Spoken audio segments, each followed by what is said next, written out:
Well, as severe weather season nears, some Mid-South communities will have new weather information that could improve warnings and save lives. ABC 24 meteorologist Corey Smith explains. Last November, Climavision, a radar and weather data company, installed a radar in the town of Clarksdale, Mississippi.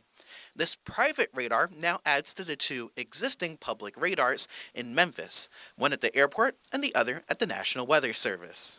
The radar behind me is a little bit different from the one used by the National Weather Service, but it still plays a vital role in how we're going to be tracking severe weather in this portion of the Mid-South. To understand that role that it plays, we first have to talk about how radars work in the first place. Radars like the one used by the NWS send out beams of energy that reflect off of storms. Storm features like tornadoes and downdrafts are picked up at the bottom of these storms.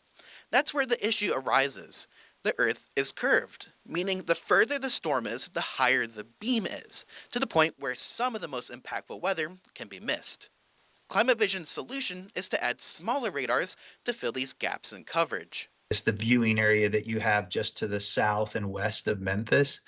That Mississippi Delta there actually has pretty extensive gaps in coverage. Chris Good is the CEO of Climavision and says that this radar, along with almost 200 planned to go up, are expected to help forecasters see storms better across the country. Lloyd, these low levels are what I would refer to as blind spots. So by filling those, we can be a lot more accurate in relaying information about what is currently happening, but we can also use that information to inform weather models.